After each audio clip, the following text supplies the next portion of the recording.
Hey guys, it's Sign here with HobbiesofaMan once again, and today we're going to be doing another Transformers issue review. Today we're going to be looking at Transformers number 3 by Daniel Warren Johnson, with colors by Mike Spicer and lettering by Russ Wooten, or Wotan. I'm not really sure how to say his name, but by that guy. There's no changes to the team that's working on this right now. However, I feel like after the end of the 5th issue, I think is when the arc ends, that will be when the team changes a little bit. I think Daniel Warren Johnson is still going to stay as the writer, but the artist will change to someone else. So yeah, issue 3 opens with Mr. Witwicky and Carly talking about what happened to her dad. He was killed in a previous issue.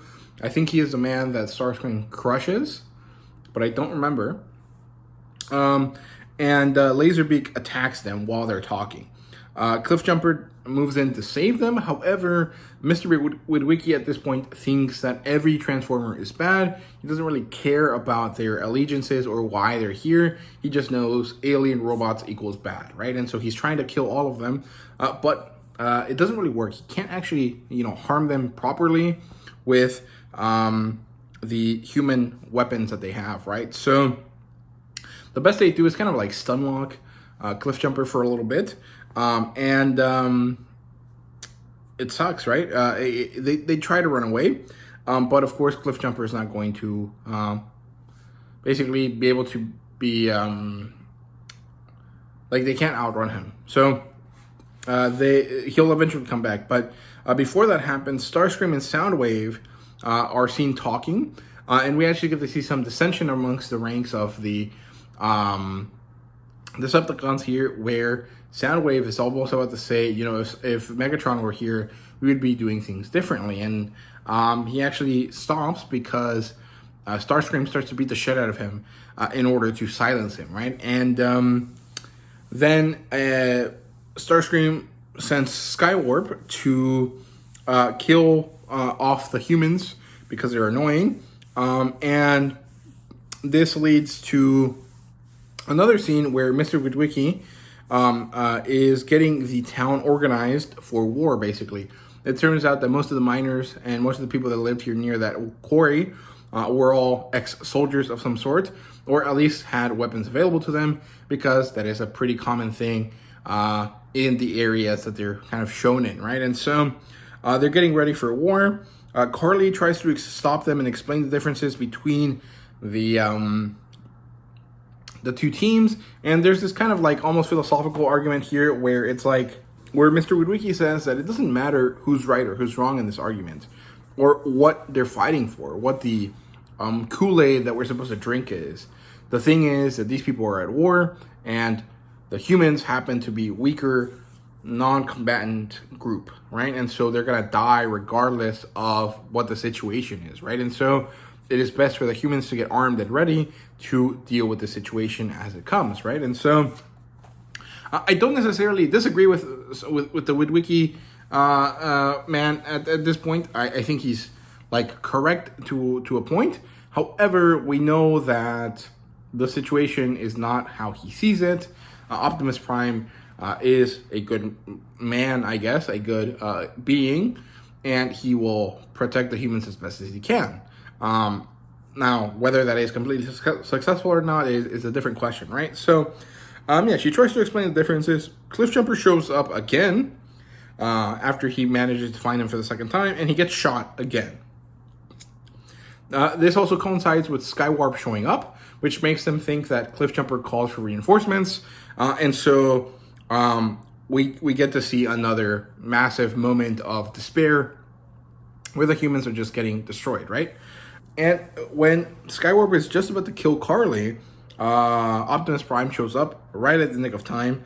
And we get this really badass fight between Skywarp and Optimus Prime. And Optimus Prime actually gets injured. He doesn't seem to be as powerful as we've seen him before. Like in the movies, basically the only character that really harms him is Megatron, right? Or whoever the big bad guy of the movie is.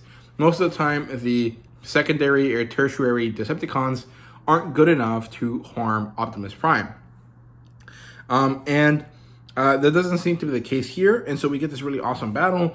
Optimus gets his arm basically sheared off, right? it's still hanging from his arm socket, I guess, but only barely. And so he decides to grab it, rip it off, and use it to beat Skywarp. And I think this actually is a callback to one of the Transformers movies. I can't remember which one, but I'm pretty sure there is a scene where Optimus rips off an arm, whether it's his or someone else's, I can't remember, and he uses it as an improvised weapon. I'm not sure if that's true or not, but it does ring a bell in my head. So if I'm right, let me know down in the comments. That would be really appreciated. And so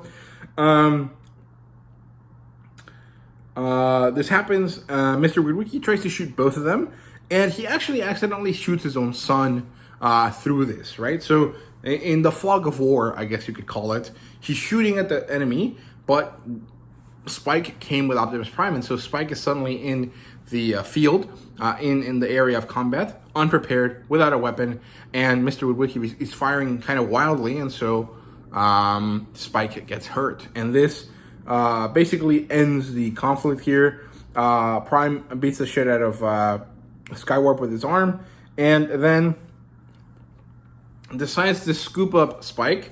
He gets threatened by Mr. Woodwicky, and he very solidly and solemnly says, if you want your son to survive, you have to come with me. I have a way to do it. And so it's a really amazing book.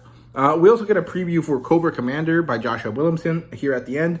I was not interested, so I didn't read it. But this issue is awesome. Like, I really love it. I think it's great.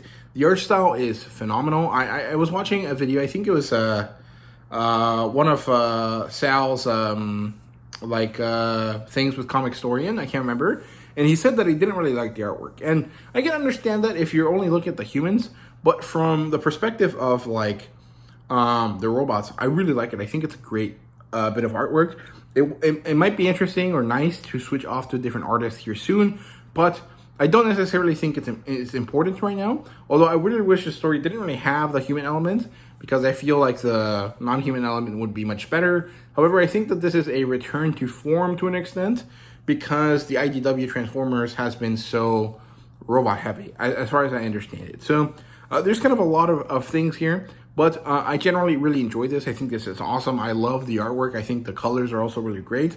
And I really like the story. I think it's really phenomenal. I really enjoy the brutality here. Not because I like, horrible things, but because it really shows how insane the Decepticons are and how little value they have for life. And there's also this really beautiful moment where we get a callback to the previous issue where Optimus remembers that humanity and Earth, the life on Earth, is immensely fragile. And he sees a downed Spike, and then he sees the deer that he accidentally killed. And so that's why he is urged to move. And I think that is phenomenal. I really love the storytelling here. I think it's great. I definitely need to get more Daniel Warren Johnson works for sure, because, man, he is a phenomenal storyteller. So yeah, there you go. Those are my thoughts on issue 3. Let me know what you thought. I already have issue 4, so I will review that as soon as possible. Hopefully by the end of the month, before the next issue comes out. So yeah, thank you guys so much for watching, and see you guys later.